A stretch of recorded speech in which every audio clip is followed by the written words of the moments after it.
Monday Night Raw was surprisingly an okay show last night. I did enjoy some parts, but there were some parts that I didn't like as well. So let's just talk about it.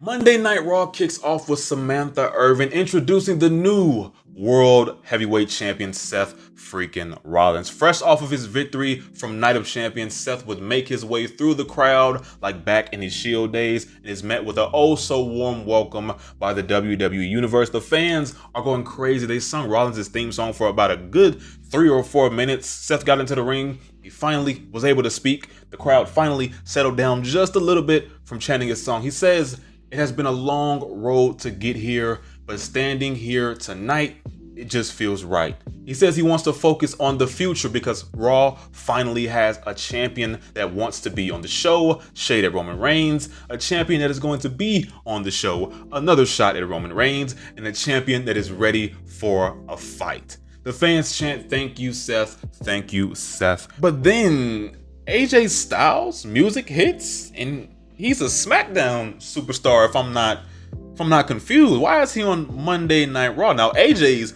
reasoning, quote unquote reasoning, was that he showed up on Monday to congratulate Seth Rollins?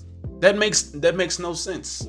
That makes no sense. The draft has been absolutely non-existent. Ever since the draft took place, it's pretty much the same. It's pretty much, Raw and SmackDown is pretty much the same as before they even had the draft. Nothing has changed really. But AJ makes his way out to the ring and he says he knows that he's supposed to be on SmackDown, but he couldn't resist coming to Raw to tell Seth Rollins congratulations. And the WWE Universe says that Seth deserves it. They're chanting that Seth deserves it. AJ tells Seth he doesn't think he deserves it. He doesn't think he deserves anything because you earned it. And both men would shake hands in the middle of the ring and smile. But nope, that wasn't all. The Judgment Day, of course, the Judgment Day, they love to interrupt people. They love to interrupt people. The Judgment Day's music hits. The faction that now runs the WWE, as Damian Priest stated after watching the Bloodline implode, without a shadow of a doubt, the Judgment Day run the entire WWE. Now those aren't my words, those were Damian Priest's words. Finn would then say they saw them beat each other half to death at Night of Champions, meaning Seth and AJ. Dominic would then say, but the Judgment Day will finish the job tonight. AJ says it almost sounds like they challenged them as Seth accepts for the match. He tells them any two of the Judgment Day against himself and AJ tonight in the main event on his show, Monday Night Rollins. This was a cool little opening segment for Monday Night Raw, but I don't really like how they're already not focusing on the World Heavyweight Championship. Seth Rollins just got crowned as the new World Heavyweight Champion, the first World Heavyweight Champion, because the reports say that this World Heavyweight Championship does not have the lineage of Old Big Gold. So they're already screwing up. They're already screwing up. And I know people might say, let's wait it out first. Let's wait it out. I mean, there's only so much that you can wait out. There was no reason for AJ Styles to be on last night's show. No reason whatsoever. He could have congratulated Seth on social media. He could have called him whatever, yada, yada, yada you want to do. What should have happened, if they wanted to continue this feud between Seth and AJ, all they had to do was have AJ Styles win the World Heavyweight Championship at Night of Champions, transfer him back over to Raw with or without the OC, whatever they wanted to do. And then AJ and Seth Rollins could continue their feud, and that would build up the World Heavyweight Championship even more. But now I don't know what direction they're going in with this. I don't have an AJ and Seth team up. It feels like Vince McMahon is doing his typical can they coexist thing that he loves to do so much. But I guess we just gotta wait it out, man. I'm tired of waiting things out, but we just gotta wait and see. We come back from a commercial break and we see Adam Pearce backstage on the phone. He sees Seth Rollins and AJ Styles together. As he's talking on the phone, he's talking to somebody on the phone, and he's trying to get the match official because AJ's a SmackDown superstar, yada, yada, yada, all that. They're trying to make sense of something that doesn't make sense. But moving on, the first men's Money in the Bank qualifying match. There were two on last night's Monday Night Raw, but in this one, Ricochet went one-on-one with The Miz. Now, let me just say this before I get a little bit further into the discussion. The Miz has been doing some tremendous work. What is like the past 2, maybe 3 weeks, I want to say. The match, it all started with the match against Seth Rollins on Monday Night Raw. They had one hell of a match. If you remember that match, you remember how good it was. And I don't remember the other match that the Miz had. I think it might have been in the triple threat, I think, when they were doing the #1 contenders thing, the tournament thing for the World Heavyweight Championship. I think that was another match. But the one he just had last night with Ricochet, it was great, man. It was great. I don't know if Miz is trying to up his game or if Miz is just trying to prove his point that he's not bad. The Miz is not bad. He's not. I don't know why people on Twitter say this. I mean, yes, can he get boring at some times? But I mean, is that really the Miz's fault? It's not his fault that WWE sends him out there to be the punching bag to every other superstar, to be the comedic guy. It's not his fault, man. But I feel like the Miz is really trying to turn over a new leaf, show that he is a professional wrestler and not just a sports entertainer. And I absolutely love that for the Miz. But we're gonna go through the match just a little bit. I'm gonna fast forward. We come back from a commercial break. Miz with a double knees onto Ricochet, followed by a DDT. He goes for the cover, but Ricochet would kick out. Both men get up, and Ricochet with a kick to the face. He grabs Miz and slams him onto the mat. Ricochet climbs to the top rope and he lands the shooting star press. He goes for the cover and gets the pin. So Ricochet is the first man to qualify for the Money in the Bank match. Ricochet, what is this like? Ricochet has been in, I want to say he's been in like the past 4 or 5 Money in the Banks recently. I don't know, but he's been in every single Money in the Bank that I can remember, man. That's a nice thing to see. I mean, you can't go bad with Ricochet being around ladders. That's already an absolute yes. Moving on, Trish Stratus cuts a little promo. We're gonna fast forward into this thing because she didn't really say much of interest. But we come back from a commercial break, and Zoe Stark, she came out there. She joined Trish Stratus, and they were talking. Zoe asks her what's on her face. Trish had this little bruise near her jaw, and which Becky did, I believe. I'm pretty sure she did do it. Trish has a bruise near her jaw, and Trish tells Becky not to show her face. Becky's music hits, and out comes Becky Lynch. Bro, wait, before I even continue reading, the piped in crowd boos for Trish Stratus was ridiculous, man. They need to stop that. They absolutely need to stop that. In my opinion, I would rather hear the actual crowd, even if it's just like 5, 10, maybe 100 people booing. I don't care. I'd rather have that natural reaction than to hear some piped in fake boos that we obviously know are fake. Maybe to the average viewer, they might not know that the crowd noises are sometimes fake. But for us that have been watching WWE for years and years and years, we see this. We see that the crowd reaction is not matching up with the actual crowd. So that's just something that I don't like. Not everybody can get that Dominic Mysterio heel heat. And they did this last Friday. They did something like this last Friday with LA Knight. They put boos over his entrance. SmackDown was pre-taped last week because they were in Saudi Arabia for a Night of Champions. They put boos over LA Knight's entrance, and people were going crazy about that. But I honestly think that might have been a mistake because during the actual match, they didn't pipe in any crowd noises. Everything was genuine in that match. But Trish Stratus, man, whew, I already explained. If you watched any of my past videos, I already explained that I don't have any hate against Trish, man. I love Trish. She's beautiful. I love Trish.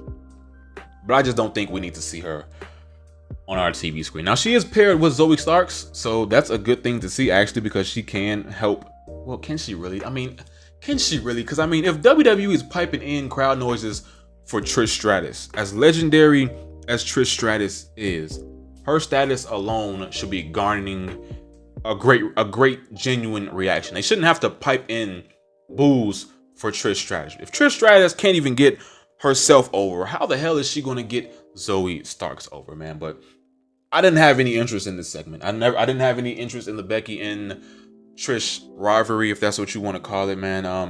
I think we need something fresh in the women's division. Although adding Zoe Starks to this is quote unquote fresh. I mean, I guess, but we'll see what they do next with it. But anyways, we know how this segment went down anyway, as Becky gets in the ring and hits Trish with a shoulder tackle. Becky didn't come to play, man. Zoe gets on the right apron, but Becky knocks her down. Becky lands a right hand on the Trish Stratus as Zoe gets in the ring, and they double team her. So now Becky Lynch is on her own. Zoe hits her with the Z360 in the middle of the ring, and Trish hits her with a right hand. They place Becky in the corner, and Zoe Stark takes off her "Thank You Trish" shirt, and they place it on the top of Becky Lynch. And that was all for that segment. Do what you will with that. In this year with Jinder Mahal versus guess who? Guess who? Two local competitors. Two local jobbers, might I say. I tweeted this on Twitter. I do not like when WWE continues to do putting talent up against jobbers or people that we've never seen before on regular TV. Like, where is the tag division? Where is the tag division? Where are Los Lotharios? Where are Ivar and Eric? We saw Valhalla on tonight's show, but we didn't see Ivar and Eric. Now they've been on a losing streak, man. They've been on an absolute losing streak. I think WWE should absolutely merge the tag team divisions because we need something from the tag division. Right now it's very stalled. It's very stalled. It felt the same way with the Usos. This isn't on Sami Zayn and Kevin Owens. I mean, they just became champions, so I wouldn't get too deep into that, saying that it's their fault or they're not doing enough. I mean, they just got done with the Bloodline. They're about to move on to, I'm guessing, Imperium. We'll get on to that in just a second. But yeah, they really need to do something with the tag division because I don't hate in this year. I feel like they can be a decent tag team on the main roster, but having them face jobbers, it does nothing. It does not make them look strong, especially when you're putting them up against guys that don't even look believable. But we all know how this match ended. In this year would pick up the victory, man. Let's just move on. So we come back from a commercial break. We see clips of the Undisputed Tag Team Championship match from Night of Champions. We see Jimmy Uso super kicking Roman Reigns. Jimmy Uso finally has come to his senses, man. Y'all remember that shirt that Jimmy Uso was wearing when he first returned back to the WWE? It says "Nobody's B." He's coming back to that, man. I would love if he would wear that. If he wears that shirt this Friday on SmackDown, which is much watched. You gotta watch SmackDown because we gotta see what's going on with this whole Roman Reigns thing. But if he wears that shirt this Friday, I'm gonna go crazy. But out comes Sami Zayn and Kevin Owens to the ring. Zayn says obviously they are feeling pretty good because at Night of Champions they won, and not just defending their titles, but they won. They did what they set out to do. They watched the bloodline crumble, and Roman deserves everything he got. Zayn says Roman can main event the next WrestleMania, be champion for another 1,000 days, enter the Hall of Fame tomorrow, but he will look at them, he will know that they won. Imperium's music would then hit, and out comes Ludwig Kaiser, Giovanni Vinci, and the Ring General Gunther. Kaiser says it was an impressive victory, but was it the most impressive victory of the night? It was not more impressive than the man who extended his record-setting Intercontinental Heavyweight Championship reign, Gunther. Owens asked him why. Now Owens, he was heated, man. Owens was hot when he said this. He asks Imperium, why are they out here? Owens says this is not the Wild West. They can't just come out here without anyone saying their name. Now Owens, he's going crazy, man. He's spazzing off. Zayn tries to calm him down. He says it is an unwritten rule that they shouldn't come out if they aren't asked to come out. And Imperium have an upcoming match against Alpha Academy, and the last time they faced them, they beat them and embarrassed them. They talk about Matt Riddle for some reason. I guess he's the next challenger for Gunther. And then Kaiser tells him Matt Riddle is an embarrassment. He says them holding the titles is an absolute embarrassment as well. They are not worthy to stand on the mat to hold the championships and to represent Monday Night Raw.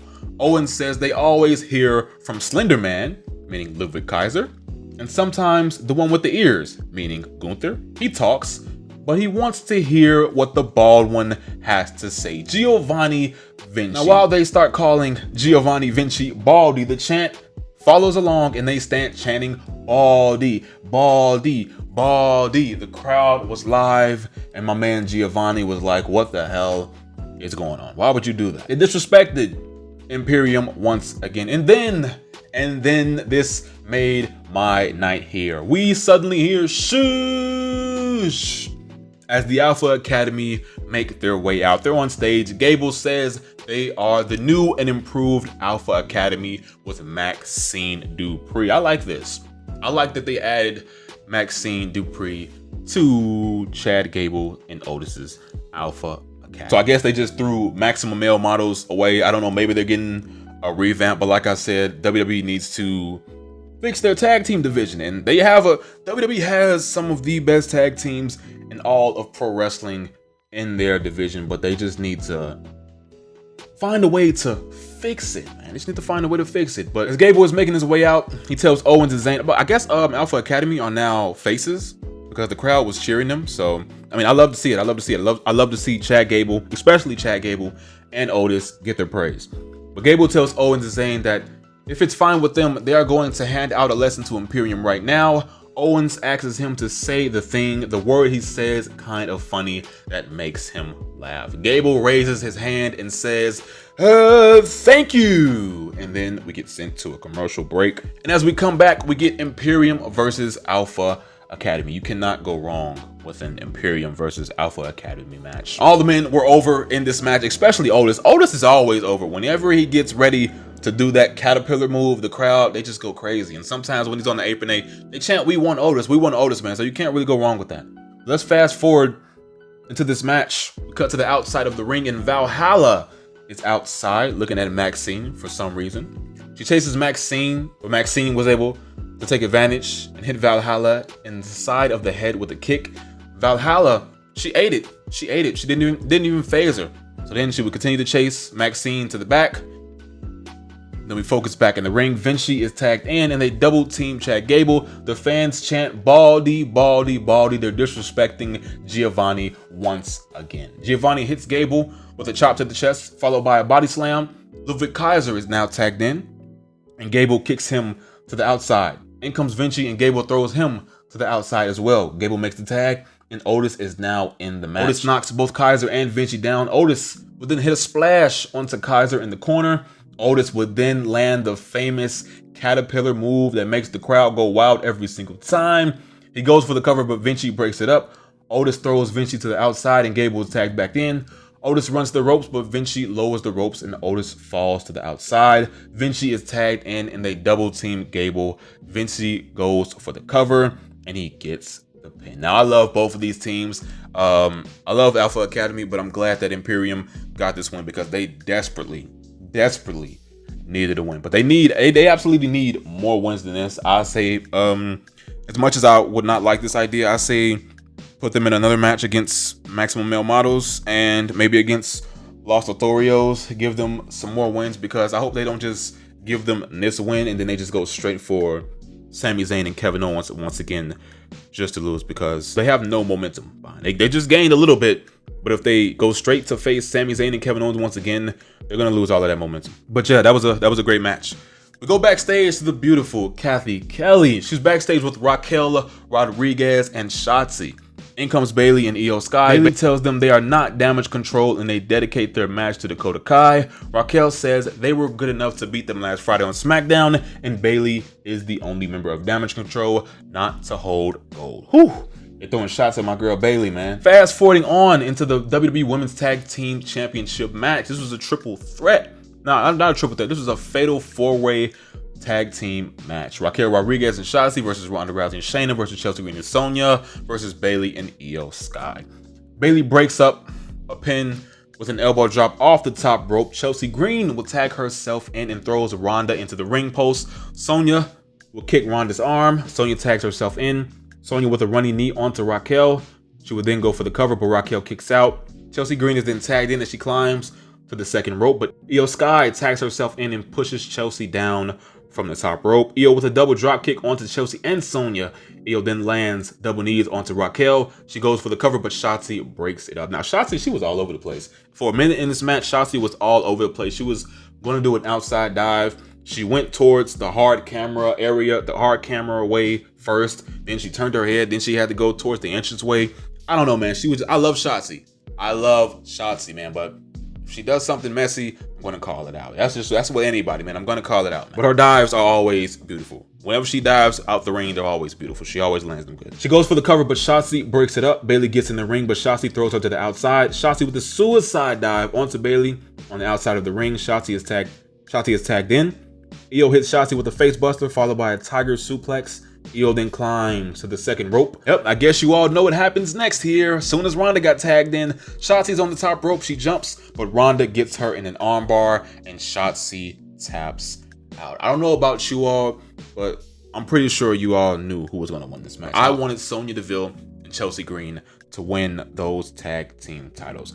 I wanted something fresh, and I'm not the only one that wanted Sonya Deville and Chelsea Green to win. They've been doing some great work together. Might not be the best work, but if I had to say, I would say that they are the most entertaining tag team on TV right now in the WWE. That's my opinion. That's just my opinion. That's just my opinion. They've been working out. They've been working out pretty good together.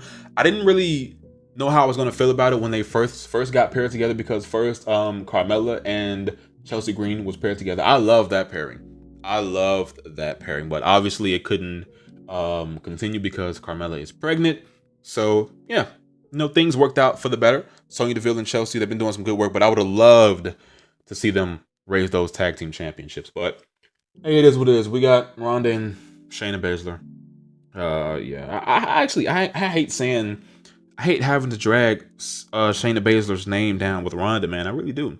I really hate it, bro. Ronda, she went, I don't know if y'all saw this, but Ronda, when they had a backstage interview, and I don't know what exactly Ronda said, but she made a joke, and when I tell you, I cringed like I never cringed before, bro. I was like, oh my goodness. And somebody on Twitter said that she rehearsed that joke, and it still flopped. Moving on, we come back from a commercial break, and we see Dolph Ziggler versus JD McDonough. Now, I thought we were about to see a 5-star classic, but I guess WWE had other plans. The bell rings, and we are underway. Dolph with the right hand, and he goes for a splash in the corner, but JD moves out of the way.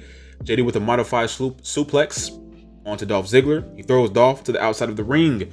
JD McDonough would then throw Dolph over the announce table, and he grabs him and throws him into the ring steps once again, like he did in the Battle Royal when he eliminated him. JD repeatedly throws Dolph into the ring steps as the referee calls for the bell. JD places Dolph's head on the ring steps and stomps on his head. So it's clear as day that they are building up, or trying to build up, to make this feud a little bit more bigger. I mean, yeah, they could have gave us the full match right there. Although I was disappointed that they didn't give us the match. I feel like they made the right call, considering they want to, just elevate this feud a little bit more. Actually, so I'm pretty sure we're gonna get the match maybe next week or sometime soon. So yeah, it was all right. But Dolph Ziggler would win by disqualification. We cut backstage and we see the American Nightmare, Cody Rhodes, still with his left arm in a sling, walking to the ring. Fast forward, Cody says there was a wildly popular WWE superstar who used to once say, "Never give up." But he has a question for Brock Lesnar. He assumes that Lesnar has taken his annual vacation. Lesnar's been working. He's been showing up to work more days than Roman Reigns has, man. You know we're in a different era of WWE when Brock Lesnar is showing up more than the World Heavyweight Champion. Excuse me, not the World Heavyweight Champion, the undisputed WWE Champion. That's crazy. Cody asks Lesnar if he is satisfied with this being done. They have victories against each other. It's 1-1, and is he satisfied? He tells Lesnar to consider this an open challenge, yada, yada, yada. You know what's gonna happen. They're gonna have a third match, best of 3. So whoever wins this match, and I'm pretty sure it's gonna be Cody, because if it's not, I don't see what the purpose of this feud was. But I haven't been interested in this feud either. It's not really much for me to say here. I love Cody Rhodes, but yeah, we got to give him something different, man. We got to give him something new. Fast forward, Kathy Kelly is backstage once again, but this time with Matt Riddle. He says with Money in the Bank right around the corner, to imagine if he wins it, cashes it in on Roman Reigns or Seth Rollins. In comes Gunther. He tells Riddle congratulations and good luck on his upcoming opportunity.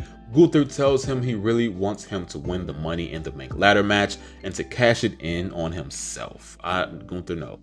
No, I know you have raised that Intercontinental Championship to a prestige that nobody else possibly could, but no, we don't need the Money in the Bank briefcase being an absolute joke. No. The Money in the Bank briefcase is a meal ticket. It is a ticket to the top of the top of the top of the mountain in WWE. You don't cash in your Money in the Bank briefcase on a mid-card title. No. Gunther tells him he really wants Riddle to win the Money in the Bank ladder match and cash it in on himself. Beating him, humiliating him is fun for Gunther, and then he walks away. Kathy Kelly is backstage with Ronda Rousey and Shayna Baszler. Ronda tells her that for 10 years, they have been told that they are not what people want, and you're still not what we want. As sad as it is to say, you're still not what we want, Ronda. Shayna says loyalty is everything, and they went through everyone.